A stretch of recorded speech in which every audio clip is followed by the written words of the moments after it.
অবিশ্বাসীরা, ভুল করেছো, অন্যায় করেছো, পাপ করেছো, জুলুম করেছো, আমার কাছে ফিরে আসো, ক্ষমা চাও। ক্ষমার মতো ক্ষমা চাইলে সব গুনাহ মাফ করে দিতে পারে কে? বিশ্বনবী ডেকে বলে, ও আমার উম্মতেরা শোনো, আল্লাহর কাছে দুনিয়ার মানুষদের দুই ফোঁটা পানি সবচেয়ে প্রিয়।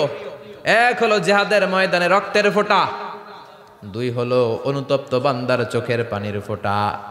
কত ভুল আপনি করেছেন, কত অন্যায় আপনি করেছেন, কত পাপ আপনার হয়েছে, কত মিথ্যা আপনি বলেছেন, কয় ওয়াক্ত নামাজ ছেড়েছেন, কয় লাখ টাকা ঘুষ খেয়েছেন, কত যৌতুক আপনি খেয়েছেন, কত মিথ্যা আপনি বলেছেন।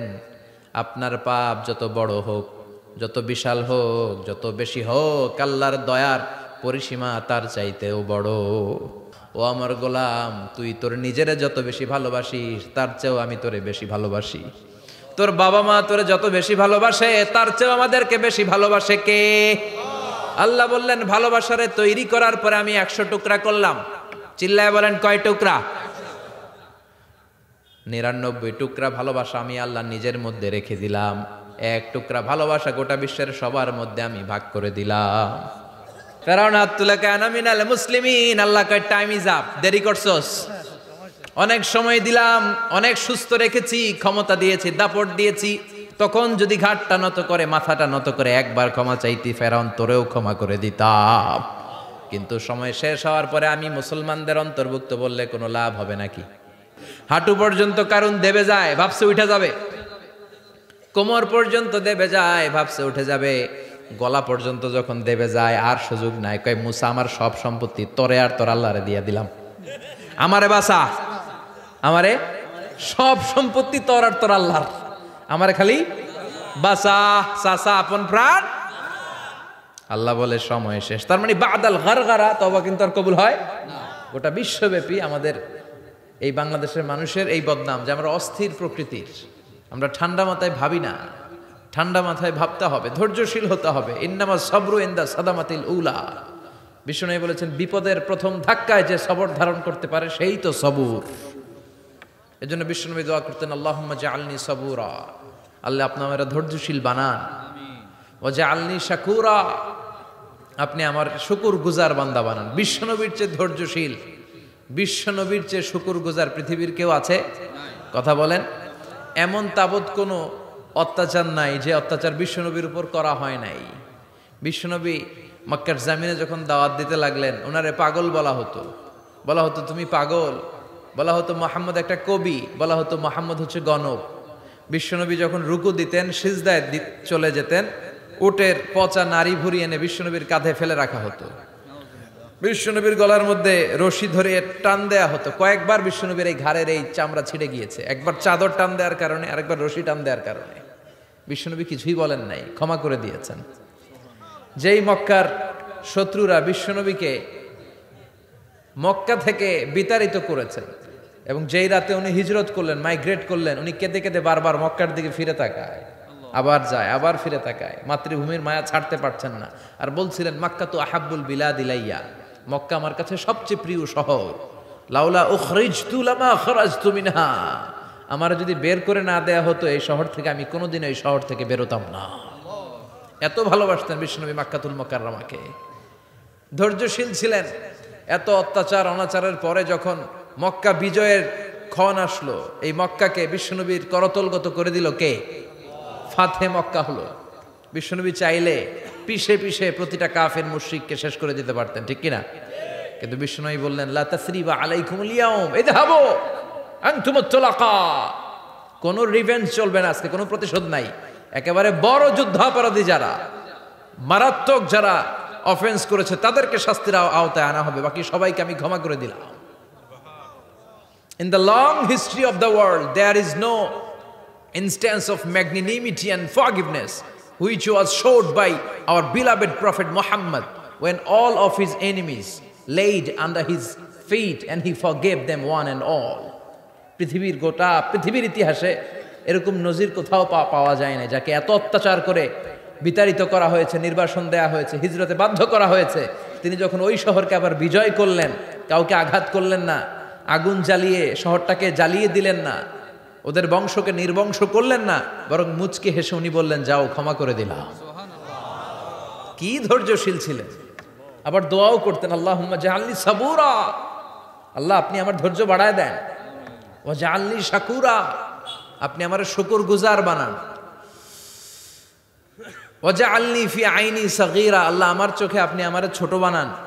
ওয়া ফি আয়ুনিন নাসি কাবীর, আল্লাহ মানুষের চোখে আপনি আমারে বড় বানান। কি মানুষ ছিল, নিজের চোখে নিজে ছোট থাকতে চাইতেন। আমরা নিজের চোখে নিজের বড় মনে করি, এরকম ডাকাইত আছে না নাই? নিজেরাই নিজে মনে করে কত বড় সাহেব, লাট সাহেব। মান তাওয়াদা তারাফা, এটা হচ্ছে সুন্নাতুল্লাহি ফিল আরদ। মান তাওয়াদা তারাফা, যে নিচে নেমে থাকতে চায় আল্লাহ ওরা টেনে উপরে উঠায়, আর যে খালি উঠতে চায়, হিংসা করে অহংকার করে উপরে ঠেলতে চায়, ওরা নিচে নামায় দেয় কে?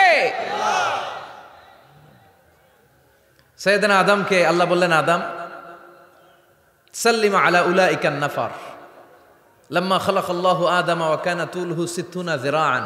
নিচে নেমে গেলে যে উপরে ওঠে, আর উপরে উঠতে চাইলে যে নিচে নামে, উদাহরণ দেখেন।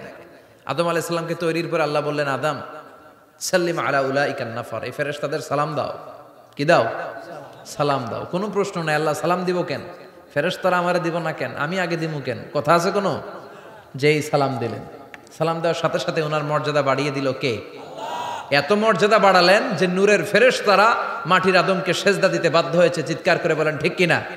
তুমি মাটির আদমকে প্রথম সৃষ্টি করিয়া ঘোষণা করিয়া দিলে শ্রেষ্ঠ বলিয়া, তাই তো নূরের ফেরেশতা করে আদমকে সেজদা। সবার চেয়ে সম্মান দিলে মাটির আদমকে। আল্লাহু আল্লাহু পড়েন, আল্লাহু আল্লাহু তুমি জাল্লে জালালুহু, শেষ করা তো যায় না গে তোমার গুণগান। আল্লাহু আল্লাহু, সুবহানাল্লাহ পড়েন। কি সম্মান আল্লাহ বাড়াই দিলেন। আল্লাহ বললেন, আদম আজকে থেকে তুমি আশরাফুল মাখলুকাত, তুমি খলিফাতুল্লাহ ফিল আরদ, তুমি পৃথিবীতে আমার খলিফা, ভাইস জেরেন্ট অফ আল্লাহ। আল্লাহর খলিফা, আল্লাহর আহকামগুলো পালনের জন্য ভাইস জেরেন্ট। চুরি করলে হাত কেটে দাও, কার আইন? এই কাজ আদম তুমি দুনিয়াতে যেয়ে করবা। জিনা করলে ডেথ পেনাল্টি, হেড অফ, শিরোচ্ছেদ করে দাও, কার আইন? খলিফা হিসেবে মানুষ এসে করবে। মানুষকে আল্লাহ আশরাফুল মাখলুকাত বানিয়ে দিলেন, নিচু হয়েছে বড় বানিয়ে দিলেন। আর শয়তানের অবস্থা কি? শয়তানকে আল্লাহ বললেন সেজদা দে আদমকে।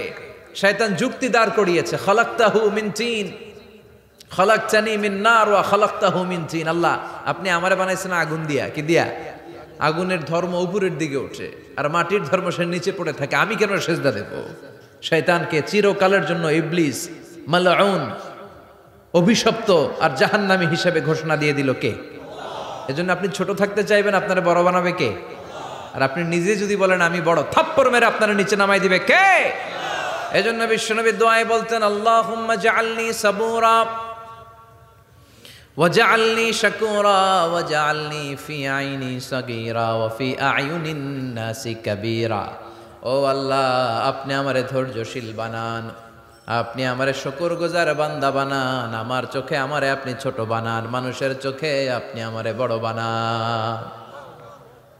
সুবহানাল্লাহ পড়েন। এজন্য সবসময় শুকরগুজার থাকার চেষ্টা করতে হবে। রাজি আছেন তো? যে কোনো মুহূর্তে, যে কোনো পরিস্থিতিতে আমরা শুকরিয়া করব কার? চিল্লায় বলেন কার? আমরা যেন বেশি বেশি আল্লাহ তাআলার শুকরিয়া আদায় করতে পারি। আল্লাহ তুমি তৌফিক দাও। সবাই পড়ি আমিন। উত্তর চান্দোলা হিলফুল ফুজুল ইসলামী সংগঠনের উদ্যোগে আজকের এই তাফসীরুল কোরআনের প্রোগ্রাম।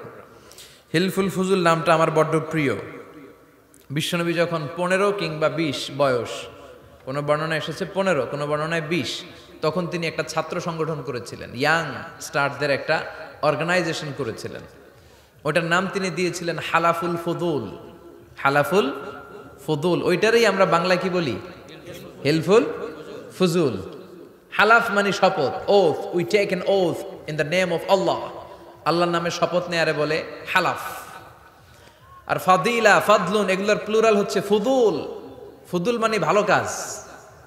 ভালো ভালো কাজের উপর বিশ্বনবী যুবকদেরকে একত্রিত করলেন যে মক্কা শহরে কোনো টেন্ডারবাজি চলবে না, কোনো চাঁদাবাজি চলবে না, দুর্বলের উপর সবলের অত্যাচার চলবে না, জালিমের জুলুম চলবে না, হত্যা চলবে না, ধর্ষণ চলবে না, রাহাজানি চলবে না। মক্কা শহরটারে শান্তির শহর বানাতে হবে। যুবকরা এই দায়িত্ব কাঁধে নিয়েছে। কারা? মুরব্বীরা না, যুবকরা। যুবকদের আছে প্রাণ ঢালা উচ্ছ্বাস, অনেক শক্তি। এজন্য যুবকদেরকে ভালো কাজে আসতে হবে।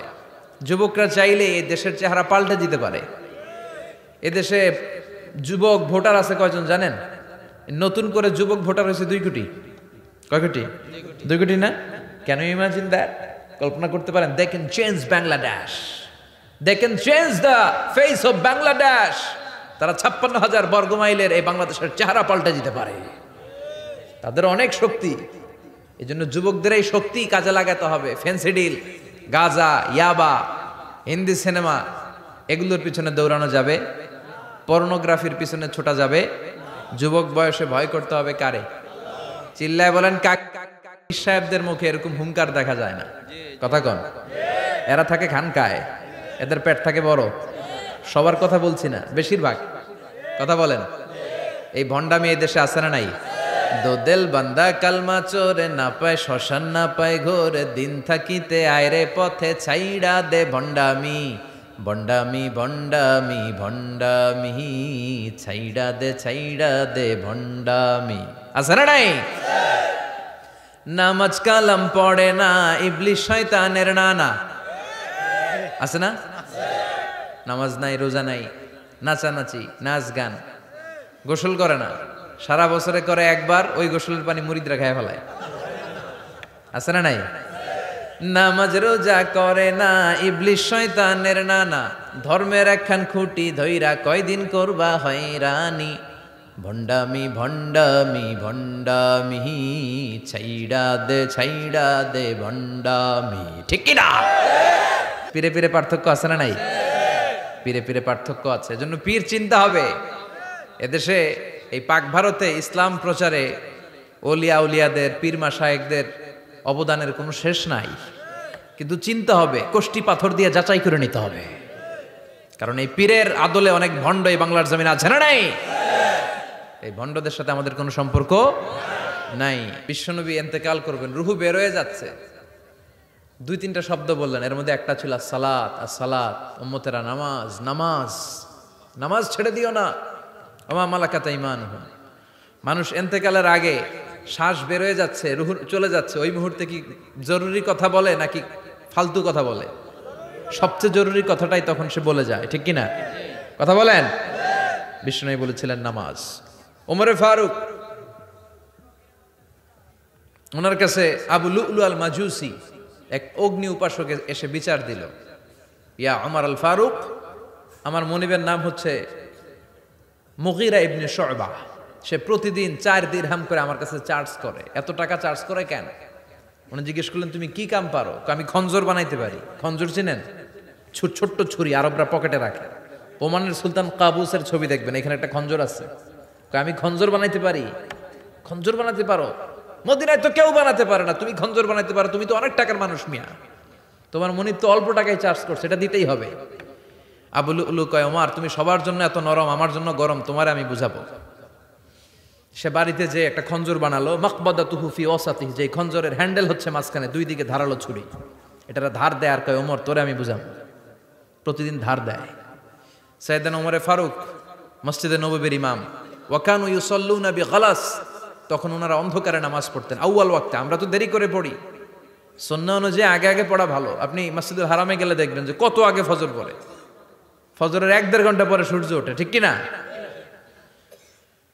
তো সে একবার ছদ্মবেশে ফজরের সময় প্রথম কাতারে যে হাজির, আসলে কিন্তু মাজুসি, সূর্যের পূজা করে।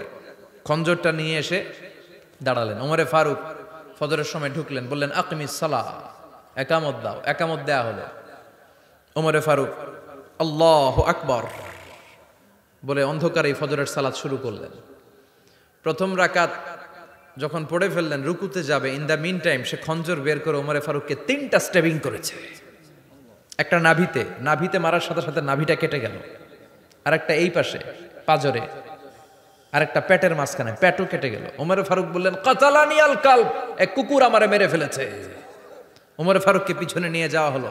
আব্দুর রহমান ইবনে আউফকে টেনে ইমামতির জায়গায় নেওয়া হলো। আর সে কাতারের মাঝখান দিয়ে খঞ্জর ঘুরাতে ঘুরাতে আগাতে লাগলো। ওর খঞ্জরের আঘাতে 7 থেকে 8 জন সাহাবী স্পট ডেথ, জায়গায় শেষ। ওমরে ফারুক বেহুশ, বেহুশ ওমরে ফারুক। ওনার মুখে দুধ দেয়, দুধ ওই নাভি দিয়ে বের হয়ে যায়, নাবিজ দেয়, নাবিজ পেট দিয়ে বের হয়ে যায়। রাষ্ট্রীয় চিকিৎসকরা বুঝতে পারলো উনি আর বাঁচবে না, বেহুশ। সবাই দাঁড়িয়ে আছে। কি হয় আমাদের আমিরুল মুমিনিনের? 10টি বছর তিনি অর্ধ পৃথিবীর শাসন করেছেন, উনার ভয়ে বাঘে মহিষে এক ঘাটে পানি খেত। হুশ ফেরার পরে ওমরে ফারুক বলে না আমারে মারছে কে, আমার কি অবস্থা, বাঁচবো কিনা, আমার ছেলে আব্দুল্লাহ কোথায়, আব্দুর রহমান কোথায়, আমার বিবিরা কোথায়, কত সম্পদ আমার আছে, কোথায় গেলে ভালো চিকিৎসা পাওয়া যাবে, কিচ্ছু সে বলে না। হুশ ফিরার পরে ওমরে ফারুকের প্রথম প্রশ্নটা ছিল আসল্লান্নাস, আসল্লান্নাস, আমার দায়িত্বে, আমার নেতৃত্বে যে ফজরের একটা নামাজ শুরু হয়েছিল এটা কি ঠিক মতো শেষ হয়েছিল? আসল্লান্নাস, মানুষের নামাজটা পড়ছিল, এক রাকাতের দায়িত্ব পালন করতে পেরেছে, এরপর হুশ নাই। বাকি এক রাকাতের কি হয়েছে, মুসল্লিদের কি হয়েছে, সালাতটা ওয়াক্ত মতো হয়েছে কিনা? আসল্লান্নাস, এটা ছিল ওমরে ফারুকের প্রশ্ন। সুবহানাল্লাহ কইবেন না? তাহলে এই সালাতের গুরুত্ব আছে না নাই? সর্বপ্রথম এই সালাতের ব্যাপারে in the day of judgement আমাদেরকে প্রশ্ন করবে কে? সালাত কায়েম করো, সালাত কায়েম করো, হবে সম্মানী তুমি, হবে জান্নাতি তুমি, হবে সম্মানী তুমি, হবে জান্নাতি তুমি, দিবে কাল হাসরে শীতল ছায়া হারশে আজিম, রব্বিয়াল আলা রব্বিয়াল আযীম, রব্বিয়াল আলা রব্বিয়াল আযীম। সুবহানাল্লাহ পড়ে। এজন্য নামাজ, নামাজ, এই নামাজ যাতে মিস হয়ে না যায়। সব মিস হতে পারে, নামাজ মিস হতে পারে না। আল্লাহ তুমি বুঝার তৌফিক দান করো। রব্বুল আলামিন বলেন, ইয়া আইয়ুহাল্লাযীনা আমানু তুবু ইলাল্লাহি তাওবাতান নাসুহা। ও বিশ্বাসীরা, ভুল করেছো, অন্যায় করেছো, পাপ করেছো, জুলুম করেছো, আমার কাছে ফিরে আসো, ক্ষমা চাও। ক্ষমার মতো ক্ষমা চাইলে সব গুনাহ মাফ করে দিতে পারে কে? পাপ নাই, গুনাহ করি নাই, এরকম কেউ আছি? কথা বলেন। কত পাপ করছি কোনো হিসাব আছে? পৃথিবীর কেউ না জানলেও জানে কে? পৃথিবী না জানুক আমি তো জানি, আমি কি পাপ করেছি হায়, আমার পাপের করলে বিচার, বাঁচার আমার নাই উপায়, দয়াময় প্রভু মাফ করো আমায়, মাফ করো আমায়। পড়েন আমিন। আমাদের পাপগুলো ক্ষমা করে কে? চিল্লায় বলেন কে? আল্লাহ ডেকে বলে, গোলাম আমি হলাম গাফিরুয যামব কাবিলুত তাওব। আমার কাজ হলো ক্ষমা করা, আমার কাজ হলো তওবা কবুল করা। শয়তানের কাজ হলো ওয়াসওয়াসা দেওয়া, আমাদেরকে ভুল পথে নিয়ে যাওয়া, আর আমাদের কাজ হলো ভুল করে ফেলা। আল্লাহর কাজ হলো ভুলগুলো মাফ করে দেয়া। আল্লাহ ডেকে বলে, গোলাম তোরা যদি ভুল না করতি, তোরা যদি পাপ না করতি, তোরা যদি অন্যায় না করতি, তোদেরকে ধ্বংস করে দিয়ে এমন একটা জাতি আমি এই দুনিয়ার বুকে তৈরি করতাম যারা সকালবেলা ভুল করে দুপুরে মাফ চাইতো, দুপুরে ভুল করে রাত্রে মাফ চাইতো, আজকে ভুল করে আগামীকাল মাফ চাইতো, আর আমি আল্লাহ গুনাহগুলো তাদের সব ক্ষমা করে দিতাম। ক্ষমা করে দিতে আল্লাহর বড্ড ভালো লাগে। বান্দা আল্লাহর কাছে বারবার চাক, চোখের পানি ছাড়ুক, এটা আল্লাহ পছন্দ করে। চোখের পানির যে কত পাওয়ার আপনি কল্পনাই করতে পারবেন না। অনুশোচনার চোখের পানি চোখ বেয়ে নাকের ডগা পেয়ে জমিনে পড়ার আগেই আল্লাহ এই বান্দারে মাফ করে দেয়। বিশ্বনবী ডেকে বলে, ও আমার উম্মতেরা শোনো, আল্লাহর কাছে দুনিয়ার মানুষদের দুই ফোঁটা পানি সবচেয়ে প্রিয়। এক হলো জিহাদের ময়দানে রক্তের ফোঁটা, দুই হলো অনুতপ্ত বান্দার চোখের পানির ফোঁটা। কত ভুল আপনি করেছেন, কত অন্যায় আপনি করেছেন, কত পাপ আপনার হয়েছে, কত মিথ্যা আপনি বলেছেন, কয় ওয়াক্ত নামাজ ছেড়েছেন, কয় লাখ টাকা ঘুষ খেয়েছেন, কত যৌতুক আপনি খেয়েছেন, কত মিথ্যা আপনি বলেছেন। আপনার পাপ যত বড় হোক, যত বিশাল হোক, যত বেশি হোক, আল্লাহর দয়ার পরিসীমা তার চাইতেও বড়। আপনার পাপ, আপনার অন্যায়, আপনার জুলুমগুলো যদি হয় খালের পানির সমান, বিলের পানির সমান, আল্লাহর দয়া সাগরের পানির সমান। আপনার পাপ যদি হয় সাগরের পানির সমান, আল্লাহর দয়া মহাসাগরের পানির সমান। আপনার পাপ আর অন্যায় যদি হয় পাহাড়ের সমান, আল্লাহর দয়া আকাশের সমান। আপনার পাপ যদি হয় আকাশের সমান, আল্লাহর দয়া আরশের সমান। এজন্য আল্লাহ বললেন, ইয়া আইয়ুহাল্লাযীনা আমানু তুবু ইলাল্লাহি তাওবাতান নাসুহা। ও আমার গোলাম, তুই তোর নিজেরে যত বেশি ভালোবাসিস তার চেয়েও আমি তোরে বেশি ভালোবাসি। তোর বাবা মা তোরে যত বেশি ভালোবাসে তার চেয়েও আমাদেরকে বেশি ভালোবাসে কে? আল্লাহ বললেন, ভালোবাসারে তৈরি করার পরে আমি 100 টুকরা করলাম। চিল্লায় বলেন, কয় টুকরা? 99 টুকরা ভালোবাসা আমি আল্লাহ নিজের মধ্যে রেখে দিলাম। 1 টুকরা ভালোবাসা গোটা বিশ্বের সবার মধ্যে আমি ভাগ করে দিলাম। 1 টুকরা ভালোবাসা পেয়ে আমাদের অবস্থা দেখছেন? আল্লাহ যদি 1 টুকরা না দিয়ে আমগরে 30 টুকরা দিত, কথা কন। 1 টুকরা না দিয়ে 80 টুকরা দিলে কি হইতো? কথা কয় না। 14 ফেব্রুয়ারি কবে? আজকে কত ফেব্রুয়ারি? আর কয়দিন? কথা কন। বিশ্ব ভালোবাসা, বিশ্ব নির্লজ্জ দিবস, বিশ্ব বেহায়াপনার দিবস, বিশ্ব অশ্লীলতার দিবস, নারীদের গণভাবে ধর্ষিত হবার দিবস। এই দিবসের সাথে মুসলমানদের কোনো সম্পর্ক? বাবা যারা এসেছেন সাবধান, ওই দিন মেয়েদেরকে ঘর থেকে বের হতে দেওয়া যাবে না।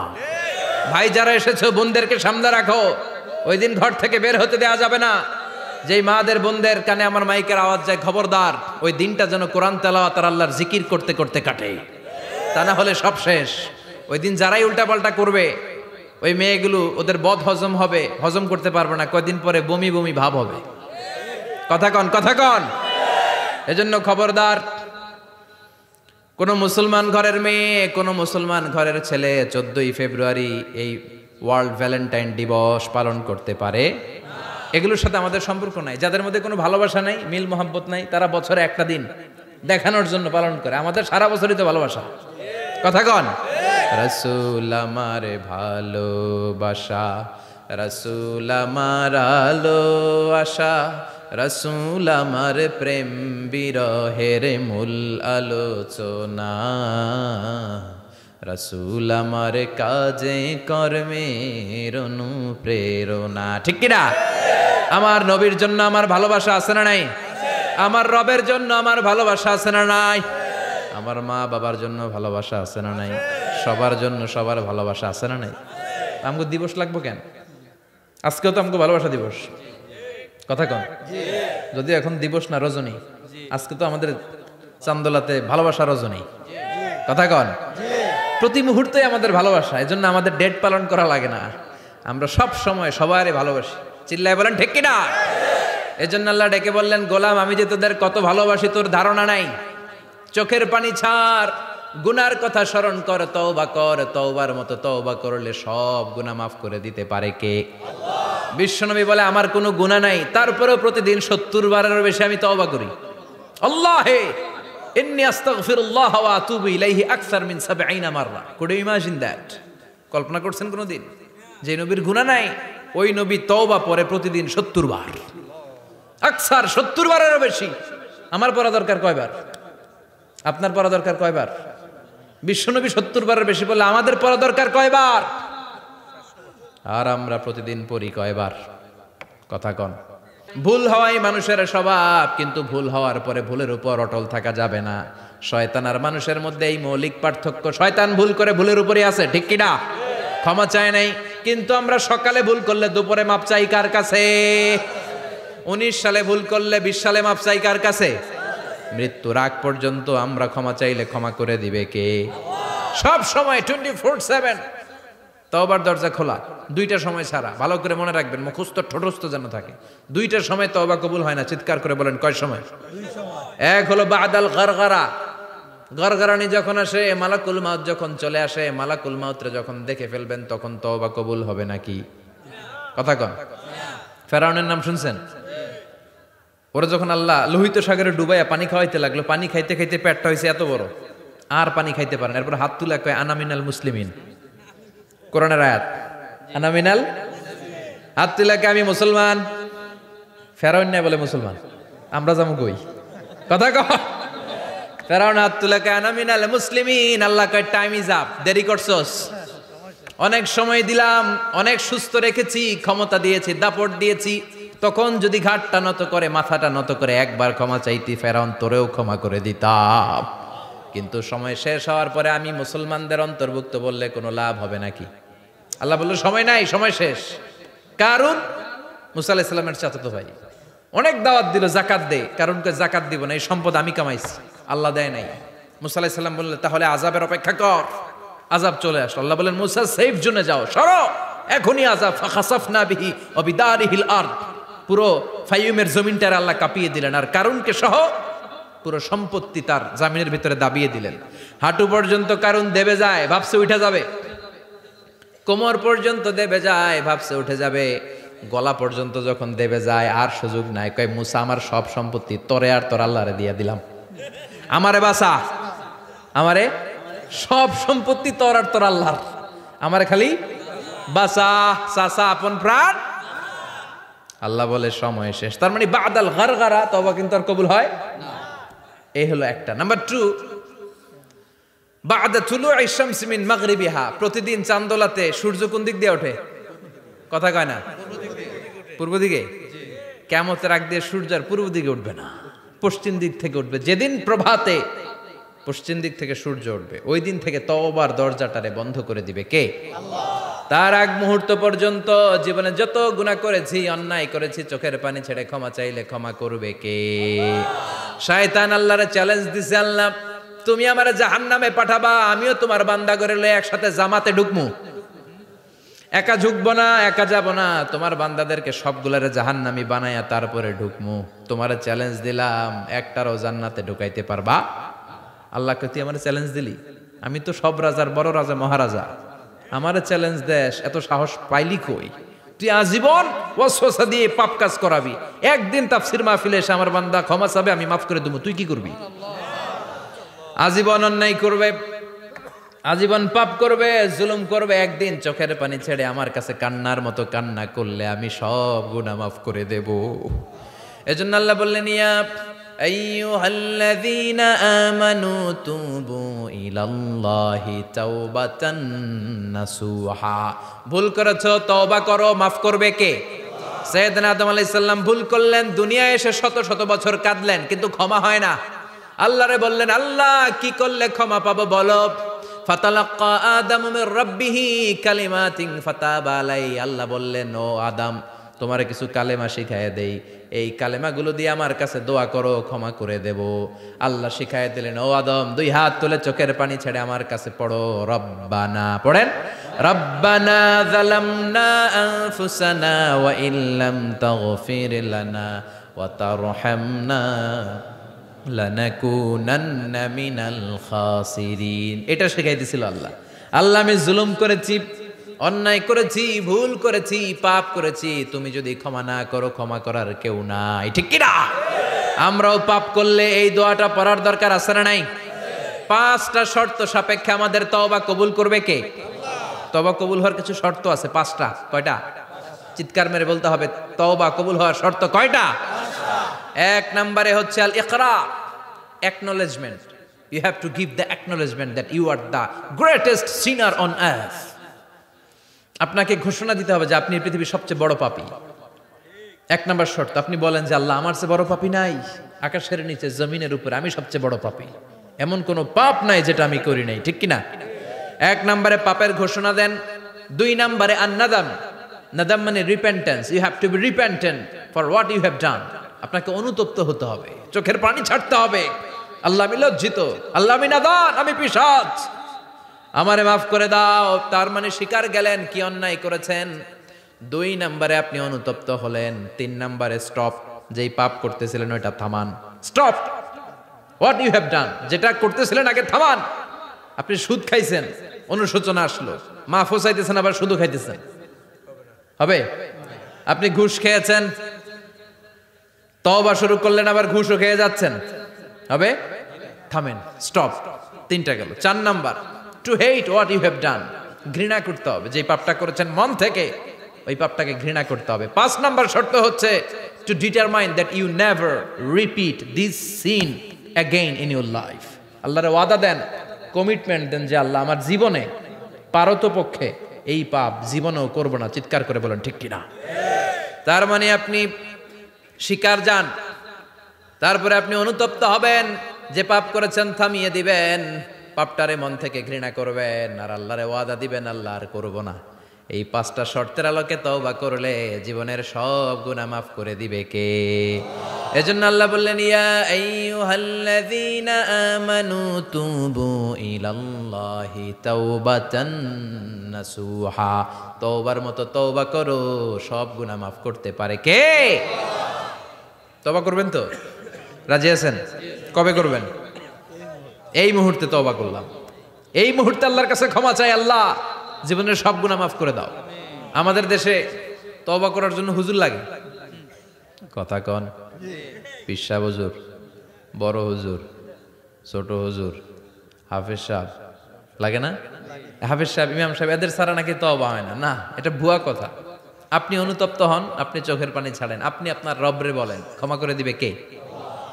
ইমাম সাহেব আসতে হবে শর্ত না, পীর সাহেব হুজুর এসে হুজুরের হাতে হাত রেখে তওবা পড়তে হবে শর্ত না। আপনার রবরে ডেকে চোখের পানি ছেড়ে ক্ষমা চান, ক্ষমা করবে কে?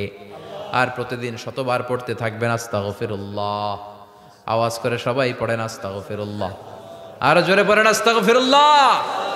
বিশ্বনবী বলেন, মান লাজিমাল ইস্তিগফার জাআলাল্লাহু লাহু মিন কুল্লি দিকিন মাখরাজা। সব সময় ইস্তিগফারের সাথে যে লেগে থাকবে, রব্বুল আলামিন তারে 5টা জিনিস দিবে। কয়টা? কথা কন আরো জোরে, সবাই বলেন কয়টা? নাম্বার 1, জাআলাল্লাহু লাহু মিন কুল্লি দিকিন মাখরাজা। বিপদে পড়লে বিপদ থেকে উদ্ধার করবে কে? আমাদের তো কোনো বিপদ নাই না? আছে? কত বিপদ! হ্যাঁ, রাস্তাঘাটে দুর্ঘটনা হতে পারে, যে কোনো সময় ভূমিকম্পে পড়তে পারি, বজ্রপাত পড়তে পারে না, ঠেড়া পয়রা মানুষ নাই, আছে না নাই? এই বিপদ আপদ থেকে আপনারা রক্ষা করবে কে? যদি আপনি ইস্তেগফারের সাথে আঠার মতো লেগে থাকেন। কিসের সাথে? কথা বলেন। ইস্তেগফারের সাথে লেগে থাকতে পারলে 1 নাম্বার হচ্ছে বিপদে পড়লে আপনারে মুক্ত করে দিবে কে? 2 নাম্বার, ওমিন কুল্লি হাম্মিন ফারাজা। যে কোনো ধরনের টেনশন, হাইপার টেনশন থেকে বাঁচায় দিবে কে? আমাদের তো টেনশন মেনশন নাই না? আছে? লাইফ নিয়ে টেনশন, বাঁচার টেনশন, মরার টেনশন, ক্যারিয়ারের টেনশন, রাস্তাঘাটে যানজট, এটার টেনশন, পুলিশের দৌড়ানি, র্যাবের দৌড়ানি, বাড়ির ভাড়া, গ্যাস বিল, বিদ্যুৎ বিল, ছেলে মেয়েদের লেখাপড়া, কত টেনশন। এই সব টেনশন থেকে আপনারে মুক্ত করে দিবে কে? 3 নম্বরে, ওয়ারযুকহু মিন হাইসু লা ইয়াহতাসিব। এমন জায়গা থেকে আল্লাহ আপনার রিজিকের ব্যবস্থা করবে আপনি কল্পনাই করতে পারবেন না। সুবহানাল্লাহ পড়েন। 4 নম্বরে, সবসময় ইস্তেগফার যদি পড়া হয়, আল্লাহর কোনো আযাব ওই বান্দার উপরে আসে না। ওমা কানাল্লাহু মুআযযিবাহুম ওয়া হুম ইস্তাগফিরুন।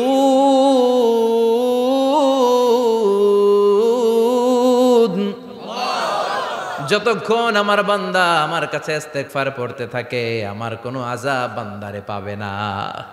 যতক্ষণ ইস্তেগফার পড়বেন, আল্লাহর কোনো আযাব আপনার উপর আসবে না। 4টা গেল। 5 নাম্বার, বারবার ইস্তেগফার পড়লে রফিক ভাই আল্লাহ আপনারে মুস্তাজাবুদ দাওয়া বানিয়ে দিবে। দোয়া করা মাত্র কবুল করে নিবে কে? আল্লাহ। মুস্তাজাবুদ দাওয়া বুঝেন তো? মানে যিনি হাত তুলতে দেরি, কবুল হতে দেরি হয় না। বারবার বারবার ইস্তেগফার পড়ে দেখেন যে আপনার দোয়া কেমনে কবুল হয়। ইমাম আহমদ ইবনে হাম্বলের নাম শুনেছেন? হাম্বলি মাযহাবের প্রতিষ্ঠাতা।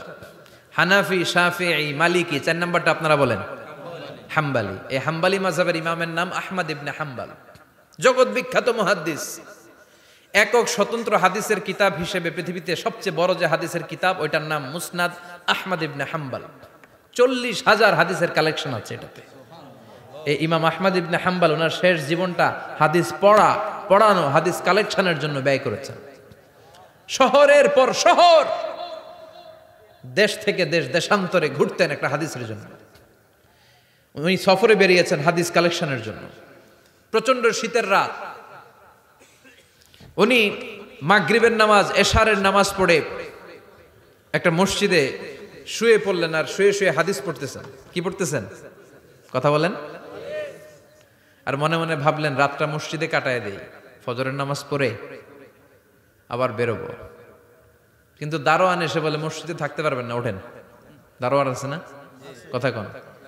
আহমদ ইবনে হাম্বল বললেন, আমি শুধু রাতটা থাকতে চাই, আমি তো ফজরেরও মুসল্লি, ফজর নামাজ পড়বো তো এই মসজিদে, আমার থাকতে দাও। দারোয়ান তো দেয় না, কেন? মসজিদে থাকার জায়গা না, যান মিয়া। উনি যে আহমদ ইবনে হাম্বল এটা চিনে নাই, থাকতে দেয় না। কি করবে এখন? উনি কাঁথা গুছিয়ে হাদিসের কিতাব নিয়ে কাঁধের মধ্যে ব্যাগ নিয়ে মসজিদ থেকে বেরোয় গেলেন। কি আর করবেন, প্রচন্ড শীত, আর কাঁপতেছেন, বুড়ো মানুষ। পথিমধ্যে দেখলেন বাজার। বাজার একজন খাব্বাজ, শাবুন খাব্বাজ, যুবক রুটি বিক্রেতা। সে রুটি বিক্রি করে, চুলার মধ্যে রুটি সেকে। সে যে সালাম দিল, আসসালামু আলাইকুম। যুবক বলে, ওয়ালাইকুম আসসালাম। আহমদ ইবনে হাম্বল বলে, যুবক, আমার যাওয়ার জায়গা নেই, সফরে বেরিয়েছি, খুব শীতে কষ্ট পাচ্ছি, রাতে যদি তোমার এই চুলা থেকে একটু আগুন পোহাই, কোনো সমস্যা? যুবক বলে, না না, সমস্যা না, আহলান ওয়া সাহলান, খোশ আমদেদ, আসেন আসেন, আপনি আগুন পোহাইলে আমার সমস্যা কি? সুবহানাল্লাহ পড়েন। আল্লাহ শুকরিয়া করে উনি বসলেন আর আগুন পোহাচ্ছেন। আর খেয়াল করলেন যুবক রুটি বানায় আর পরে আস্তাগফিরুল্লাহ, রুটির দলা বানায় পরে আস্তাগফিরুল্লাহ, খামির বানায় আর পরে আস্তাগফিরুল্লাহ, রুটি নিয়ে উনুনের ভিতরে চুলার ভিতরে সেকা দেয় আর পরে আস্তাগফিরুল্লাহ। দোকানদারের কাছে কেউ আসলেই সে রুটি দেয় আর পরে আস্তাগফিরুল্লাহ। ক্রেতার কাছ থেকে টাকা নিয়ে ক্যাশ বক্সে রাখে আর কি পড়ে? আবার রুটি বানানো শুরু করে আর কি পড়ে? খালি এইটাই পড়তেছে। ইমাম আহমদ ইবনে হাম্বল তো অবাক, কিরে এটা আবার কেমন যুবক, খালি আস্তাগফিরুল্লাহ। উনি প্রশ্ন করলেন, যুবক ঘটনা কি? আসার পর থেকেই তোমার দেখতেছি তুমি রুটি বানাও, রুটি বিক্রি করো আর পড়ো আস্তাগফিরুল্লাহ, মালাকা ইয়া শাবাব। যুবক বলে, আস্তাগফিরুল্লাহ আমার সবচেয়ে বেশি পছন্দের আমল, আমি সব সময় আঠার মতো ইস্তেগফারের সাথে লেগে থাকি আর সব সময় পড়তে থাকি আস্তাগফিরুল্লাহ, আর এর বদৌলতে আল্লাহ আমারে মুস্তাজাবুদ দাওয়া বানিয়ে দিয়েছে। আহমদ ইবনে হাম্বল তো অবাক, আনতা মুস্তাজাবুদ দাওয়া, তুমি মুস্তাজাবুদ দাওয়া, রুটিওয়ালা। আমি এত বছর হাদিস পড়াই, আমিও তো মুস্তাজাবুদ দাওয়া না, আর তুমি রুটি বেচো বাজারে, তুমি মুস্তাজাবুদ দাওয়া, তুমি দোয়া করলেই সব কবুল হয়ে যায়। যুবক বলে, নাম আনা মুস্তাজাবুদ দাওয়া, আমি আমার জীবনে যত দোয়া করেছি কবুল করে নিয়েছে কে? আল্লাহ। সব দোয়া কবুল করে নিয়েছে আল্লাহ, একটা দোয়া ছাড়া। কয়টা? আহমদ ইবনে হাম্বলের কৌতূহল, কিউরিয়াসিটি আরো বেড়ে গেল। কি? সব দোয়া কবুল হয়েছে, একটা দোয়া ছাড়া। মাযালিকা দোয়া ইয়া শাব, কি সেই দোয়া? যুবক এবার বলতে শুরু করলো, আমার জীবনে যে দোয়াটা আল্লাহ কবুল করে নাই সেটা হচ্ছে আমি আল্লাহর কাছে অনেক চেয়েছি, অনেক দোয়া করেছি যে আল্লাহ, শুনেছি এই জামানার সবচেয়ে বড় মুহাদ্দিস, তার নাম নাকি ইমাম আহমদ ইবনে হাম্বল। আল্লাহ তোমার কাছে আমার চাওয়া, আমি যেন এই ইমাম আহমদ ইবনে হাম্বলের দেখে মরতে পারি, আমি যেন ইমাম আহমদ ইবনে হাম্বলের হাতে হাত রেখে মুসাফা করতে পারি আর তার কপালে একটা চুমু এঁকে দিতে পারি। আহমদ ইবনে হাম্বল আবেগপ্রবণ হয়ে গেলেন, চোখের পানি ছেড়ে দিলেন, বললেন, যুবক তোমার এই দোয়াটাও কবুল হয়ে গিয়েছে। আহমদ ইবনে হাম্বলের দেখা আর সাক্ষাৎ পাওয়ার জন্য আহমদ ইবনে হাম্বলের বাড়িতে তোমার যাওয়ার দরকার নাই, আহমদ ইবনে হাম্বল তোমার দরবারে ছুটে এসেছে। আনা আহমদ ইবনে হাম্বল মুহাদ্দিসুদ দাহর, আমি নিজেই আহমদ ইবনে হাম্বল। যুবক চোখের পানি ছেড়ে দেয়, আহমদ ইবনে হাম্বল চোখের পানি ছেড়ে দেয়। যুবক চিৎকার মেরে ইমাম আহমদ ইবনে হাম্বলকে জড়িয়ে ধরে, হাতে হাত রেখে মুসাফা করে, কপালের মধ্যে চুমু খায় আর আল্লাহর শুকরিয়া করে বলে, ও ইমাম, আসলে এই দোয়াটাও আল্লাহ আজকে কবুল করে নিল। বিশ্বাস হয়? সবসময় ইস্তেগফার পড়লে আপনার দোয়াগুলোর এইভাবে কবুল করে নিবে কে? এই পাঁচটা জিনিস পাবেন সবসময় যদি ইস্তেগফারের সাথে লেগে থাকেন। রাজি আছেন তো? এজন্য বিশ্বনবী সব সময় নামাজে সালাম ফিরানোর পরে পড়তেন আস্তাগফিরুল্লাহ। কি পড়তেন? তিনবার পড়তেন আস্তাগফিরুল্লাহ, আস্তাগফিরুল্লাহ, আস্তাগফিরুল্লাহ। পড়তে রাজি আছেন? ইস্তেগফারের অনেকগুলো আলফাজ আছে, সবচেয়ে ছোট ইস্তেগফার হচ্ছে এটা, আস্তাগফিরুল্লাহ, আস্তাগফিরুল্লাহ। আরো আছে, আস্তাগফিরুল্লাহ আল্লাযী লা ইলাহা ইল্লা হুয়াল হাইয়ুল কাইয়্যুম আতুবু ইলাইহি। বিশ্বনবী বলেন, এই ইস্তেগফারটা যদি কেউ পড়ে, আত-তাওয়াল্লি মিন ইয়াউমিজ জাহাফ, যুদ্ধের ময়দান থেকে পালিয়ে আসা কবিরা গুনাহ। কি গুনাহ? কাফেরদের সাথে যুদ্ধ, আমি তাগড়া যুবক, তলোয়ার নিয়ে নেমেছি, আমার দেহের এক ফোঁটা রক্ত থাকা পর্যন্ত আমি যুদ্ধ চালিয়ে যাব, আমি ফিরে আসতে পারবো না, আইনটা কার? ফিরে আসলে কবিরা গুনাহ। বিশ্বনবী বলেন, যুদ্ধের ময়দান থেকে ফিরে এসেছে এরকম কবিরা গুনাহ অবলম্বনকারীও যদি আস্তাগফিরুল্লাহ আল্লাযী লা ইলাহা ইল্লা হুয়াল হাইয়ুল কাইয়্যুম ওয়া আতুবু ইলাইহি পড়ে, ওই কবিরা গুনাহকারীকেও ক্ষমা করে দিবে কে? পড়তে রাজি আছেন তো? আবার সাইয়েদনা আবু বকর বললেন, ইয়া রাসূলুল্লাহ আল্লিমনি দুআআন আদউ বিহি ফি সালাতি, এমন দোয়া আপনি আমারে শিক্ষা দেন যেই দোয়াটা আমি নামাজে পড়তে পারি। যেখানেই ক্ষমা চাওয়ার কথা আছে ওইটারই কি বলে? ইস্তিগফার। আল্লাহুম্মা ইন্নী যালামতু নাফসি, আল্লাহ জুলুম করেছি, জুলমান কাসীরা, অনেক জুলুম। ওয়ালা ইয়াগফিরুয যুনুবা ইল্লা আনতা, তুমি ছাড়া এই গুনাহ ক্ষমা করার তো কেউ নাই। ফাগফিরলি মাগফিরাতাম মিন ইনদিক, তোমার দয়ায় আমারে ক্ষমা করে দাও। ইন্নাকা আনতাল গফুরুর রহিম, তুমি হলা ক্ষমাশীল। ঠিক কি না? এটাও ইস্তেগফার, এটাও পড়বেন। আর এই সব ইস্তেগফারের শ্রেষ্ঠ ইস্তেগফারের নাম সাইয়্যিদুল ইস্তেগফার। যত ইস্তেগফার হতে পারে এর মধ্যে সবচেয়ে শ্রেষ্ঠতম ইস্তেগফার নাম কি?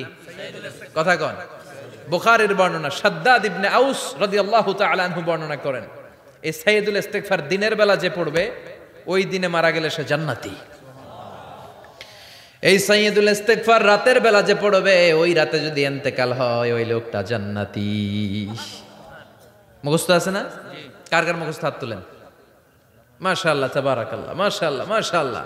আর যাদের নাই তাদের হোমওয়ার্ক, তাদের আল্লাহুম্মা আনতা রাব্বি লা ইলাহা ইল্লা আনতা খালাকতানি ওয়া আনা আবদুক ওয়া আনা আলা আহদিকা ওয়া ওয়া'দিকা মাস্তাতা'তু আউযু বিকা মিন শাররি মা সানা'তু আবুউ লাকা বিনি'মাতিকা আলাইয়া ওয়া আবুউ লাকা বিযামবি ফাগফিরলি ফাইন্নাহু লা ইয়াগফিরুয যুনুবা ইল্লা আনতা। সুবহানাল্লাহ পড়েন। আজকে রাতে পড়ছেন, মারা গেলে জান্নাতি। চিল্লায় পড়েন না আল্লাহু আকবার। এজন্য বিশ্বনবী বলেন, আমার আগের গুনাহ মাফ, পরের গুনাহ মাফ, তারপরেও প্রতিদিন আমি 70 বার তওবা ইস্তেগফার পড়ি। আজকে থেকে পড়তে রাজি আছেন তো? বেশি বেশি ইস্তেগফার পড়া যাবে না? একটু প্রাণ খুলে দিল খুলে আওয়াজ করে পড়েন তো আস্তাগফিরুল্লাহ। আর জোরে পড়েন আস্তাগফিরুল্লাহ। আবার সবাই পড়েন আস্তাগফিরুল্লাহ। সব সময় তওবা ইস্তেগফার যারা পড়ে তাদেরকে পছন্দ করে কে? সব সময় জিকির করে করে জিহ্বাটারে যারা ভিজিয়ে রাখে তাদেরকেও পছন্দ করে কে? আল্লাহ বলেন, ওয়াজকুর রাব্বাকা ফি নাফসিকা তাদাররুআন ওয়া খীফাতান ওয়া দুনাল জাহরি মিনাল কওলি বিল গুদুবি ওয়াল আসাল ওয়া লা তাকুম মিনাল গাফিলিন। সুবহানাল্লাহ পড়েন। আল্লাহ বলেন, ওয়াজকুর রাব্বাকা ফি নাফসিক, আল্লাহরে মনে মনে ডাকো। তাদাররুআন ওয়া খীফা, আল্লাহর জিকির করতে আল্লাহ বলেছেন ফি নাফসিক। বুঝতেছেন না অর্থ? ফি নাফসিকা, মনে মনে আল্লাহর জিকিরটা করো। তাদাররুআন ওয়া খীফা, তাদাররুআন মানে বিনয়ের সাথে, with full of humility, submission and humbleness. বিনয়ের সাথে আল্লাহরে ডাকো। ওয়া খীফা, গোপনে গোপনে ডাকো। দুনাল জাহারি মিনাল কওল, চিৎকার চেঁচামেচি করে ডেকো না। কার কথা? আওয়াজ করে জিকির করো না। এই যে আমরা মাহফিলে লা ইলাহা ইল্লাল্লাহ জিকির করে, এটা তালিমান। উদ্দেশ্য কি? তালিমের জন্য আওয়াজ করে জিকির জায়েজ আছে, কিন্তু ব্যক্তিগত জিকিরের যে ইবাদতটা এটা আস্তে আস্তে হইতে হবে, এটা ভদ্রভাবে হতে হবে, চিল্লাচিল্লি করে নয়। আবার তালিমের জিকির ওইটাও ভদ্রভাবে। ইন্নাল্লাহা জামিল ইউহিব্বুল জামাল, আমার আল্লাহ সুন্দর, আমার আল্লাহর জিকিরের মধ্যেও সৌন্দর্য আছে না নাই? কিন্তু এদেশে জিকিরের ভেতরে লাফালাফি আছে না নাই? বেশি না কম? কি বসেন বসেন, হ্যাঁ বসে যান তো, অনেক ধরনের আছে জিকির। হ্যাঁ বসেন বসেন, বসে যান। হ্যাঁ হাইবার আলী, এটা কি আবার জালালি? তো এই যে ইন্নাল্লাহা জামিল ইউহিব্বুল জামাল, আমার আল্লাহ সুন্দর, আমার আল্লাহর জিকিরের মধ্যেও সৌন্দর্য আছে না নাই? তালিমের উদ্দেশ্যে সবাই মিলে জিকির করা যায়, কিন্তু চিল্লাফাল্লা করা যাবে না, লাফালাফি করা যাবে না, মাথা ডানে বায়ে ঝোলানো যাবে না, ঠিক কি না? কিন্তু লাফালাফির জিকির আছে না নাই? লাফাইতে লাফাইতে, হ্যাঁ গাছের আগায় বাঁশের আগায়। আবার যিনি জিকির পরিচালনা করে ওনার কান্দে যাই ওঠে, আছে না নাই? বিশ্বনবী সাহাবাদের নিয়ে জিকির করছেন, সাহাবারা লাফাতে লাফাতে খেজুর গাছের আগায়। হাদিসে আছে না এটা? বিশ্বনবী সাহাবাদেরকে নিয়ে জিকির করছেন, লাফাতে লাফাতে আবু বকর বিশ্বনবীর কান্দের উপরে। আছে হাদিসে আছে? এটা জিকির নয়। কি সুন্দর দেখেন, ইসলাম বোঝা কত সহজ। ওয়াজকুর রাব্বাকা ফি নাফসিকা তাদাররুআ ওয়া খাইফা, গোপনে জিকির করো, ভদ্রতার সাথে বিনয়ের সাথে জিকির করো। ওয়ালা তাকুম মিনাল গাফিলিন দুনাল জাহারি মিনাল কওল, চিৎকার চেঁচামেচি করে জিকির করো না। যারা চিকফাল দিয়ে হই হই হই হই করে, আছে না? হই হই হই হই হই হইয়ের ভিতরে আল্লাহর নাম আছে? হ্যাঁ, এই যে হুই হাই হুই হাই এই স্টাইলের যে জিকির, এটার ভিতরে আমার আল্লাহর নাম আছে?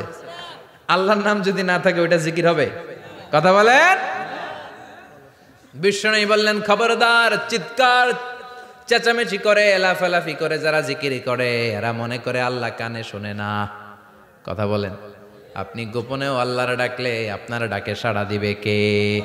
এজন্য রব্বুল আলামিন বলেন ফাযকুরুনি আযকুরকুম ওয়াশকুরুলি ওয়ালা তাকফুরুন। বান্দা আমার জিকির তোমরা করো, আমিও তোমাদের জিকির করব, ঠিক কি না? আমরা যদি আল্লাহর জিকির করি আমাদের জিকির করে কে? সুবহানাল্লাহ কইবেন না? আমরা আল্লাহর জিকির করে, আল্লাহ নাকি আমাদের জিকির করে, জানো তো না কথা এটা।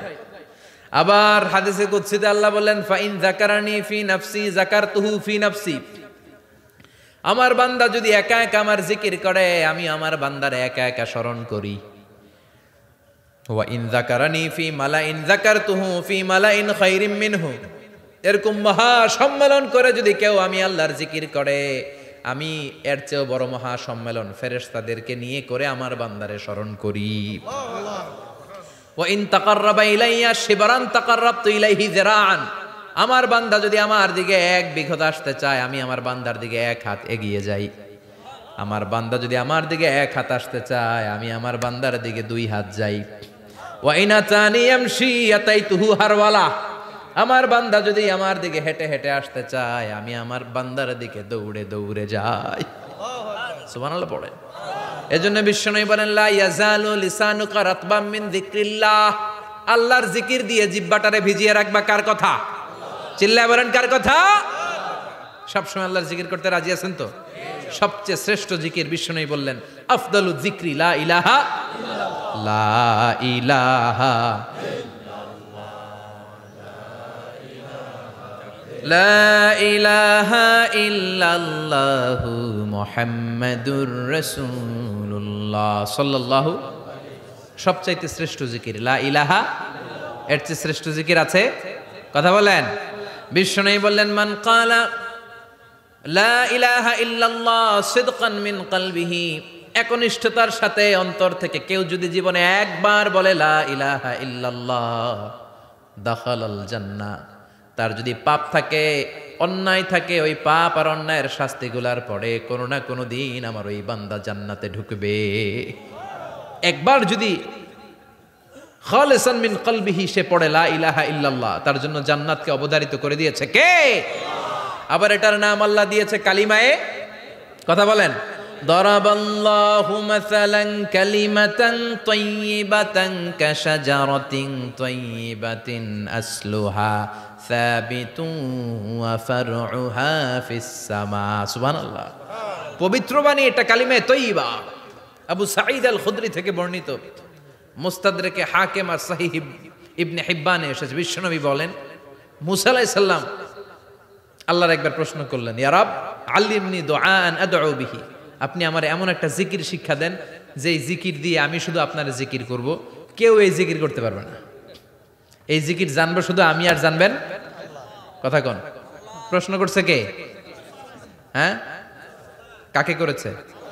আল্লাহ এমন একটা জিকির শিখান যেই জিকির কেউ জানে না, আমি জানবো, আর ওই জিকির দিয়ে প্রাণ ভরে আপনারে ডাকবো। আল্লাহ বললেন মুসা পড়ো লা ইলাহা লা ইলাহা ইল্লাল্লাহু মুহাম্মাদুর রাসূলুল্লাহ। মুসা আলাইহিস সালাম বললেন আল্লাহ চাইলাম কি, কইলেন কি? লা ইলাহা তো জাতীয় জিকির, এটা তো আন্তর্জাতিক জিকির, এটা জানে না এমন কেউ নাই, এমনকি হিন্দু ভাইরাও জানে। কথা কন। আল্লাহ আমি তো চাইছিলাম এক্সক্লুসিভ, এক্সক্লুসিভ আমার জন্য স্পেশাল, এর চেয়ে সুন্দর আর কেউ জানবে না। এত সুন্দর একটা জিকির আপনি দিবেন, এটা আমি ডাকবো আপনারে আর আপনি শুনবেন। আল্লাহ বললেন মুসা এর চেয়ে দামি আমার কাছে নাই। লাউ তাদউ লা ইলাহা ইল্লাল্লাহ ফি কাফা, লা ইলাহা রে যদি মুসা এক পাল্লা রেখে দাও ওয়াসসামাওয়াতু সাবউ ওয়াল আরদিন, 7 আকাশ 7 জমিন যদি আরেক পাল্লায় রেখে দাও, লা ইলাহা এক পাল্লায়, 7 আকাশ 7 জমিন আরেক পাল্লায় ওজন যদি দাও, লা রাজাহাত কাফাতু লা ইলাহা ইল্লাল্লাহ, মুসা দেখবা মুহূর্তের মধ্যে লা ইলাহা ইল্লাল্লাহর পাল্লা ভারী হয়ে গেছে। 7 আকাশ 7 জমিন এক পাল্লায়, শুধু লা ইলাহা ইল্লাল্লাহ আরেক পাল্লায়, মুহূর্তে লা ইলাহার পাল্লাটারে ভারী করে দিবে কে? এটা বিপ্লবী বাণী। আমরা এটার ভিক্ষার মধ্যে লাগাইছি। এখন ভিক্ষা করার সময় লা ইলাহা আছে না নাই? একটা টাকা দিয়া যান, আমি গরিব ইনসান, আখিরাতে সওয়াব পাইবেন পাহাড় সমান। একটা টাকা দিয়া যান, আমি গরিব ইনসান, আছে না নাই? জুমার নামাজের সময় ভিক্ষা করে, একটা টাকা দিয়া যান, আর লা ইলাহার জিকির লগে, আছে না নাই? এটা আমরা ভিক্ষার জিকির বানাইছি। এটা তো বিপ্লবী বাণী। এই বাণীর পক্ষে যারা, তারা ন্যায় আর সত্যের পক্ষে চিল্লায় বলেন ঠিক কিনা? এই বাণীতে যারা বিশ্বাস করে, তারা এক আল্লাহর সামনে মাথা নত করে দেয়। গোটা পৃথিবীর কোন শক্তির সামনে ওই মাথা নত হয় না, ঠিক কিনা? এই লা ইলাহা যারা আমরা মানি, আল্লাহ ছাড়া কারো সামনে মাথা নত করব? কোন শক্তি আমাদের মাথা নত করাতে পারে? এটা বিপ্লবী বাণী, এটা সংগ্রামী বাণী। এই বাণী এমন বিপ্লব তৈরি করে, গোটা বিশ্ব পাল্টে দেয়। এই লা ইলাহার ব্যাখ্যা করেছেন সাইয়্যিদ কুতুব শাহীদ তার তাফসিরে। নাম শুনছেন? কি নাম তাফসিরের? ফি জিলালিল কোরআন। ফি জিলালিল কোরআন লিখে উনি মিশর কাঁপিয়ে দিলেন। তিনি গোটা বিশ্বের জাহালাতকে তার তাফসিরের লেখনীর মধ্য দিয়ে তুলে এনেছেন।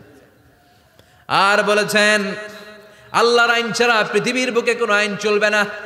তার তাফসির পরে মিশরের সব যুবকরা রাস্তায় নেমে এলো। আন্দোলনের চোটে পুরো মিশরে উত্তাল গণ আন্দোলন। ইনিল হুকমু ইল্লা লিল্লাহ, আল্লাহর জমিনে আল্লাহর আইন ছাড়া কিছু চলবে। পুরো মিশর টালমাটাল, সরকার টালমাটাল। সরকার প্রধান ছিল জামাল আব্দুল নাসের। কয়টারে জেলে ভর? কথা কন, হকের কথা বললেই জেলখানা আছে না নাই? সাইয়্যিদ কুতুব শাহীদের জেলখানায় ভরা হলো। ওনারে জেলখানায় ভরার পরে আন্দোলন আরো 3 গুণ বেড়ে গেল। কায়রোর রাস্তায়, মিশরের রাস্তায় রাস্তায় ইসলাম প্রেমিক, কোরআন প্রেমিক যুবকদের আন্দোলন। পুরো আন্দোলনে মিশর কেঁপে উঠল। মিশর ব্যাপী আন্দোলনের গণজোয়ার। সরকারের অবস্থা খারাপ। সরকার এবার ঘোষণা দিল সাইয়্যিদ কুতুব শাহীদ মিশরের যুবকদেরকে আন্দোলনে ঠেলে দেওয়ার কারণে তাকে মৃত্যুদণ্ড দেয়া হলো, ফাঁসি। যুগে যুগে কোরআনের পক্ষে যারা, এদের কাছে ফাঁসির রশি আছে না নাই? কিন্তু এই ফাঁসির রশিকে তারা থোড়াই কেয়ার করে চিল্লায় বলেন ঠিক কিনা? ফাঁসি, সাইয়্যিদ কুতুব শাহীদের ফাঁসির রায় দেয়া হলো। আদালত থেকে ফাঁসির রায় বহাল রাখা হলো। যেদিন ফাঁসি দেওয়া হবে তার 1 ঘন্টা আগের ঘটনা। কারা কর্তৃপক্ষের নিয়ম অনুযায়ী, জেল কোডের নিয়ম অনুযায়ী, জেলখানার যিনি ইমাম আছে না, উনি 1 ঘন্টা আগে আইসা এই কালিমা পড়ায়। যারা ফাঁসি দেওয়া হবে এর পড়ায় লা ইলাহা মুহাম্মাদুর। তো সাইয়্যিদ কুতুব শাহীদকেও কালিমা পড়ানোর জন্য ইমাম সাহেব আসছে। ফাঁসির বাকি কয় ঘন্টা, এসে বলে সাইয়্যিদ কুতুব শাহীদ আপনি পড়েন লা ইলাহা ইল্লাল্লাহ। সাইয়্যিদ কুতুব শাহীদ বলে আমারে তুই কালিমা শিখাইস না, আমি কালিমা খুব ভালো জানি। যেই কালিমা পড়ানোর কারণে সরকার তোরে বেতন দেয়, ওই কালিমার ব্যাখ্যা করার কারণে সরকার আজকে আমারে ফাঁসি দেয়। তুই কালিমা পড়াস, তোরে টাকার বান্ডিল দেয়, আমি কালিমার ব্যাখ্যা করার কারণে ফাঁসির মঞ্চে দাঁড়াই। চিল্লায় বলেন ঠিক কিনা? তার মানে তোর কালিমা আমার কালিমা এক কালিমা না। এই 2 কালিমার মধ্যে পার্থক্য আছে না নাই? তোর ইমানি চেতনা আমার ইমানি চেতনা এক ইমানি চেতনা নয়। তোরে টাকা দেয়, আমারে ফাঁসি দেয়, তার মানে 2 চেতনা আলাদা। চিল্লায় বলো ঠিক কিনা? এজন্য আল্লাহ ডেকে বললেন গোলাম, এটা বিপ্লবী বাণী। এই কালেমার আন্দোলন যারা করে তারা আল্লাহ ছাড়া পৃথিবীর কাউরে ভয় পায় না। আর তারা চায় কালেমার পতাকা পৃথিবীর মধ্যে যেন পথ করে উড়ে, ঠিক কিনা? বাংলার জমিনে কালেমার পতাকা উড়ুক, আমরা চাই কি চাই না? কোনো একদিন এ দেশের আকাশে কালিমার পতাকা উড়বে, সেদিন সবাই খোদাই বিধান পে দুঃখ বেদনা ভুলবে। কোনো একদিন এ দেশের আকাশে কালিমার পতাকা উড়বে, সেদিন সবাই খোদাই বিধান পে দুঃখ বেদনা ভুলবে। চিৎকার করে বলেন ঠিক কিনা? এই কালেমার সমাজ যদি হয়, ওই সমাজে কেউ লাঞ্ছিত হবে না, ওই সমাজে কোনো নারী নিগৃহীতা হবে না, ওই সমাজের কোনো কাজের মেয়েরা ধর্ষিত হবে না, ওই সমাজে দুর্নীতি থাকবে না, ঘুষ থাকবে না, চাঁদাবাজি থাকবে না, টেন্ডারবাজি থাকবে না। সমাজটারে শান্তি দিয়ে সমৃদ্ধ করে দিবে কে? এজন্য সব সময় জিকির করতে হবে একজনের, চিল্লায় বলেন তিনি কে? শ্রেষ্ঠ জিকির হচ্ছে লা ইলাহা ইল্লাল্লাহ। Every night and every day, never forget to say la ilaha illallah. চিল্লায় বলেন ঠিক কিনা? দিনে রাতে যে কোনো মুহূর্তে আমাদের জিহ্বার মধ্যে থাকবে কি?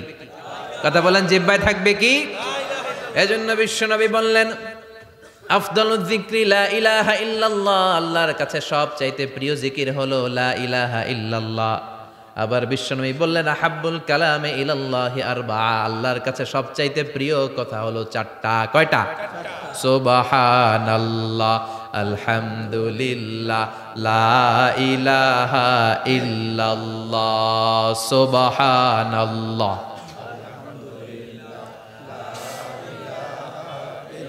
লা ইলাহা ইল্লাল্লাহু মুহাম্মাদুর রাসূলুল্লাহ। সুবহানাল্লাহ পড়েন। চারটা কথা আল্লাহর কাছে সবচেয়ে প্রিয়। একটা হচ্ছে সুবহানাল্লাহ, আর একটা হচ্ছে আলহামদুলিল্লাহ, আর একটা হচ্ছে লা ইলাহা ইল্লাল্লাহ, আর একটা হচ্ছে আল্লাহু আকবার।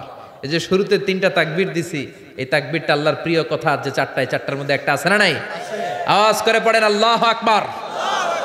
সবচেয়ে প্রিয় আল্লাহর কাছে এই চারটা কথা। লা ইয়াদুররুকা বিআইয়িহিন্না বাদাতা, বিষ্ণু বললেন এই চারটার যেটা দিয়ে শুরু করতে মন চায় করো, কোনো সমস্যা নাই। সুবহানাল্লাহ পড়েন। এজন্য ফরজ নামাজের পরে এই তাসবিহগুলো পড়বেন।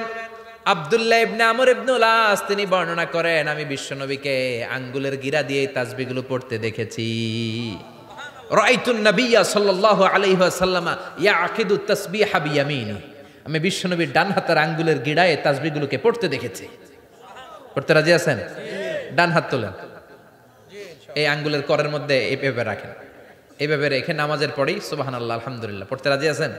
সুবহানাল্লাহ 33 বার, আলহামদুলিল্লাহ 33 বার, আল্লাহু আকবার 33 বার। পড়তে রাজি আছেন সবাই? আল্লাহ তুমি কবুল করো।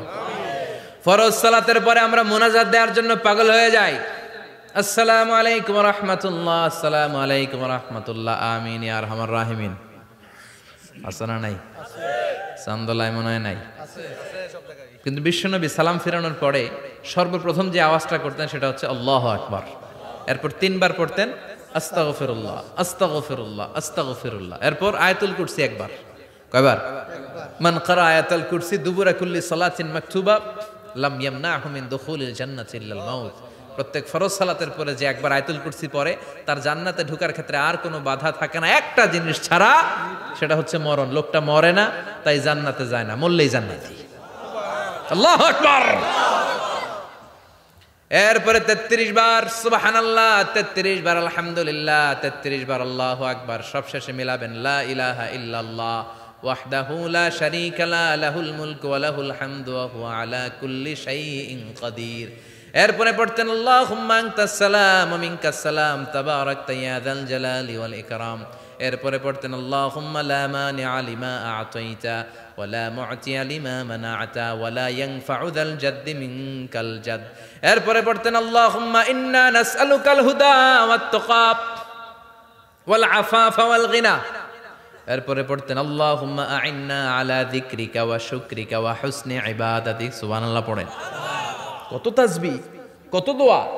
আবার ফজরের সময় পড়তেন আল্লাহুম্মা বিকা আসবাহনা ওয়া বিকা আমসাইনা ওয়া বিকা নাহইয়া ওয়া বিকা নামুতু ওয়া ইলাইকান নুশুর। সুবহানাল্লাহ বলেন। এগুলো পড়ে না? আল্লাহুম্মা আমিন ইয়া আরহামার রাহিমিন। কত বড় ডাকাত। ফরজ সালাতের পরে তাসবিহগুলো পড়বেন। কথা বলেন, পড়তে রাজি আছেন সবাই? আর তাসবিহ শেষ হলে দোয়া করেন, সমস্যা নাই। দোয়া করতে হবে কার কাছে? বিশ্বনবী বললেন না, দোয়া মুখুল ইবাদা, দোয়া হলো ইবাদতের নির্যাস, যার দোয়া নাই ওর কিচ্ছু নাই। দোয়া করেন নাই তো নামাজে কাজ হবে না, দোয়া করেন নাই রোজায় কাজ হবে না। কথা কন। আর দোয়া মুখুল ইবাদত, দোয়া হচ্ছে ইবাদতের নির্যাস। আবার তিরমিজির বর্ণনায় বললেন আর দোয়া হুয়াল ইবাদত, দোয়াটাই নাকি ইবাদত, দোয়াটা ইটসেলফ এইটাই ইবাদত। নামাজ যেমনি ইবাদত, রোজা যেমনি ইবাদত, হাত তুলে যে দোয়া করলেন এইটাও ইবাদত। সুবহানাল্লাহ পড়ে। এটা মুমিনের উইপেন, সিলাহুল মুমিন। সাপ্লিকেশন, দোয়ার ইংরেজিতে বলে সাপ্লিকেশন। সাপ্লিকেশন is the weapon of believers. এটা বিশ্বাসীদের অস্ত্র। সবকিছুর কারামতি যেখানে শেষ, দোয়ার কারামতি ওইখানে। এরকম অনেক শুনবেন ক্যান্সারে আক্রান্ত, দুরারোগ্য ব্যাধি, বাংলাদেশের চিকিৎসা শেষ, ইন্ডিয়া গেছে, কয় বাঁচবো 3 মাস। কয় মাস? এরপরে 7 বছর বাইসা ছিল। কেমনে বাঁচলো? কেমনে? দোয়া। দোয়ার পাওয়ার আছে না নাই? তবে দোয়াটা দোয়ার মতো হতে হবে। সিনসিয়ার দোয়া ইজ লাইক এ মিসাইল। একনিষ্ঠ দোয়া এটা মিসাইলের মতো। মিসাইল হামলা করলে ইঞ্চি ইঞ্চি যেখানে মিসাইল বোমাটা পড়ার কথা ঠিক ওখানে পড়বে। ড্রোন হামলা করলে ঠিক ওখানে, ব্যালিস্টিক ক্ষেপণাস্ত্র নিক্ষেপ করলে লক্ষ্য বস্তু যেমনি ভিত করে, তেমনি দোয়ার মতো দোয়া করলে মুহূর্তেই দোয়া কবুল হয়ে যায়। আমরা দোয়ার মতো দোয়া করতে জানি না, কেমন করে দোয়া করতে হয় আমাদের জানা নাই, এজন্য দোয়াও কবুল হয় না। চিল্লায় কোন ঠিক কিনা? কিন্তু আল্লাহ ওয়াদা দিয়েছেন উজিবু দাওয়াতাদ দাঈ ইযা, আমার বান্দা দোয়া করলে আমি দোয়া কবুল করি, আমার বান্দা চাওয়া মাত্রই আমি কবুল করে নেই। সুবহানাল্লাহ পড়েন। যত দোয়া আপনি করেছেন সব কবুল, সব। অল অফ ইউর দোয়াজ আর অ্যাকসেপ্টেড, সব কবুল হয়েছে আল্লাহর কসম।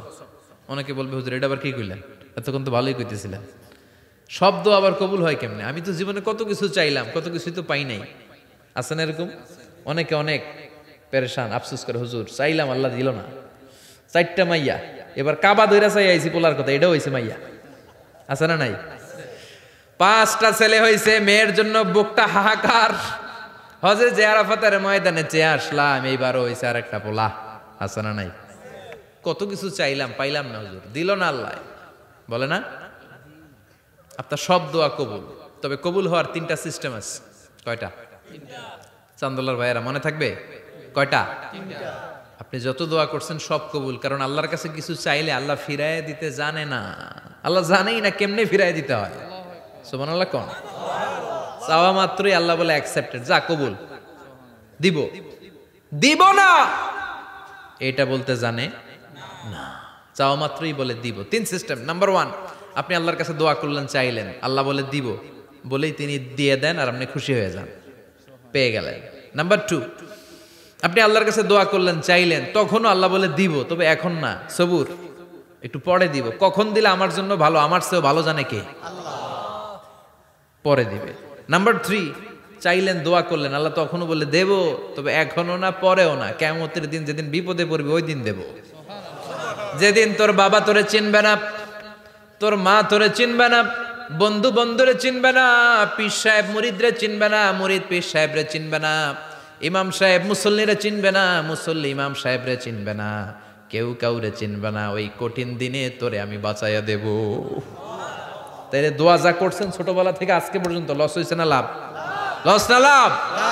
এজন্য বেশি বেশি দোয়া করার দরকার আছে না নাই? জীবনে যদি কোনো নেক আমল থাকে, ওই নেক আমল দিয়ে যদি আল্লাহর কাছে দোয়া করেন, দোয়া কবুল করে নিবে কে? তবে নেক আমলটা হইতে হবে শুধুমাত্র আল্লাহর সন্তুষ্টির জন্য। প্রত্যেকের জীবনেই কিছু আমল আছে যেটা লোক দেখানো করে, আছে না নাই? আবার কিছু আমল আছে আল্লাহরে খুশি করার জন্য করে, আছে না নাই? কথা বুঝতে পেরেছেন? রাত্রিবেলা যাচ্ছেন, কেউ নাই, রাস্তায় হঠাৎ দেখলেন মসজিদ, পাশে লেখা বড় করে দান বাক্স, পকেট থেকে কচকচে 1000 টাকার নোটটা ওইখানে ঢেলে দিলেন দান বাক্সের ভিতর। কেউ দেখে নাই, দেখছে কে? আল্লাহ। এটা পৃথিবীর কাউরে দেখানোর জন্য দিছিলেন? এই দানটা আল্লাহর কাছে প্রিয়। গোপন দান আল্লাহর রাগকে কমিয়ে দেয়। সুবহানাল্লাহ বলেন। আল্লাকা সিররুন ইনদাল্লাহ বাইনাকা আনতা ওয়া বাইনাল্লাহ, আল্লাকা সাদাকাতুন তাখফা লা ইয়ালামুহা ইল্লাল্লাহ, আল্লাকা সিররুন ইনদাল্লাহ বাইনাকা আনতা ওয়া বাইনাল্লাহ, হাল্লাকা সাদাকাতুন তাখফা লা ইয়ালামুহা ইল্লাল্লাহ, সুবহানাল্লাহ বলেন। হাল্লাকা সিররুন ইনদাল্লাহ, তোমার আর তোমার রবের মাঝে এমন কোনো গোপন জিনিস আছে নাকি যেটা আল্লাহ ছাড়া কেউ জানে না? তোমার কোনোদিন কোনো গোপন দান আছে নাকি যেটা আল্লাহ ছাড়া কেউ দেখেনি? ওই দানটা আল্লাহর কাছে প্রিয়, চিল্লায় বলেন ঠিক কিনা?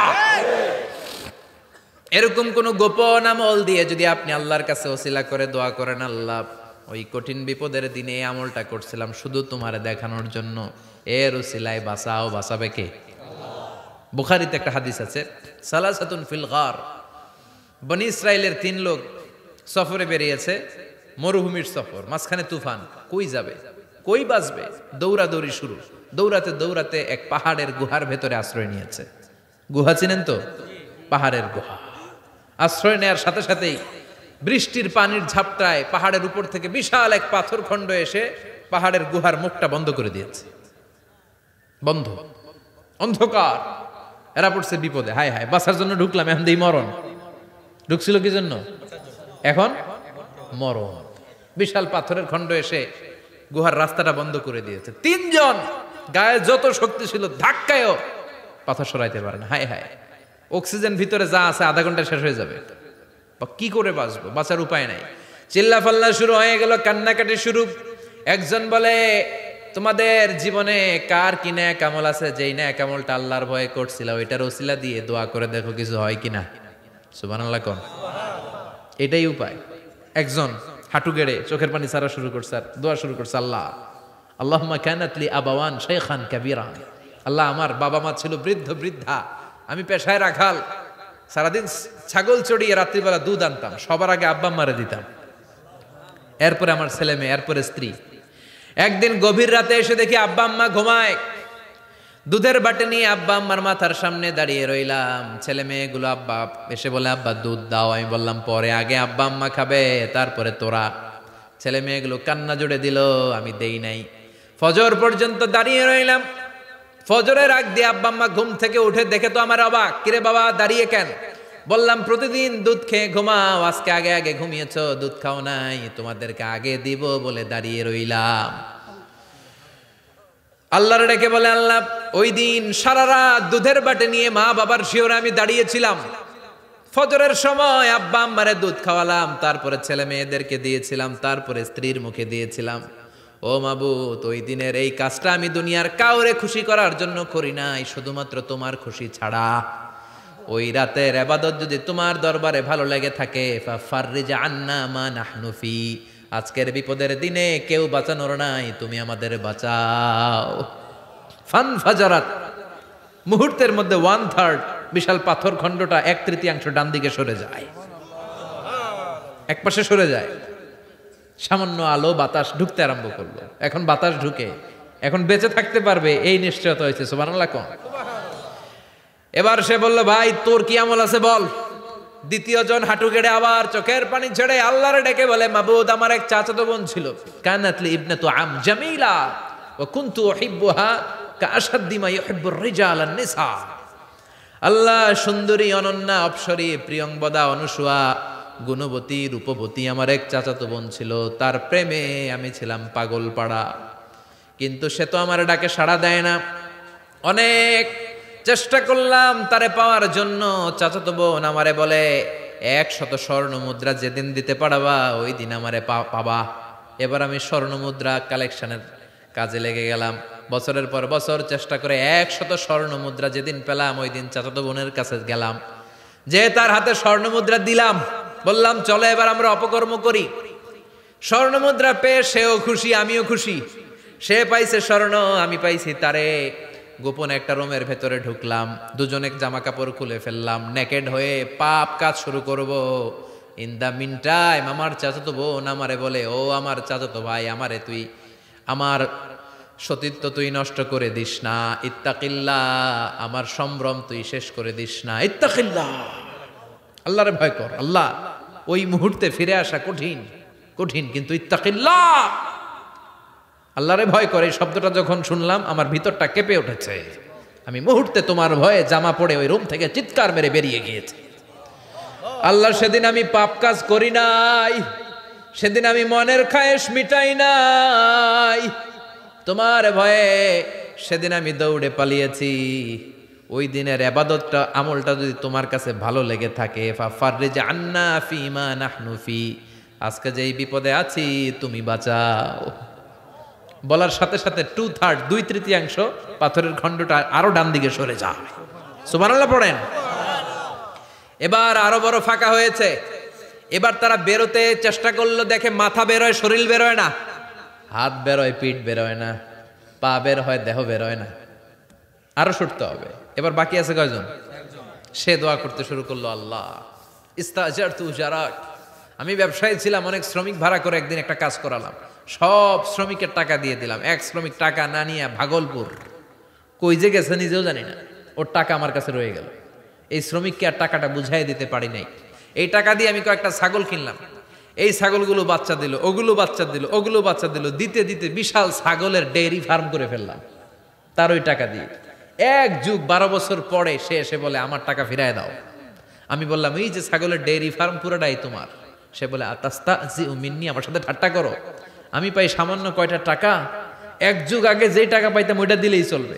আমি বললাম, ও শ্রমিক, তোমার টাকা দিয়ে আমি ছাগল কিনে ব্যবসা করেছি, ছাগল বাচ্চা দিয়েছে, বাড়তে বাড়তে বাড়তে বাড়তে আজকের বিশাল এই ডেইরি ফার্ম, এই ডেইরি ফার্মের মালিক আমি নই, তুমি নিয়ে যাও। বলার সাথে সাথে শ্রমিক আনন্দে নাচতে নাচতে ডেইরি ফার্ম নিয়ে যায়। ও আল্লাহ, ওই দিন যদি সে যতটুকু টাকা পাওনা ছিল অতটুকু দিলেই সে খুশি হয়ে যেত, শুধু তোমার খুশির জন্য পুরো ডেইরি ফার্ম আমি তারে দিয়ে দিয়েছিলাম। আল্লাহু আকবার। আল্লাহ, আজকের এই বিপদের দিনে আমার সেদিনের আমলটা যদি তোমার কাছে ভালো লাগে, তুমি বাঁচাও।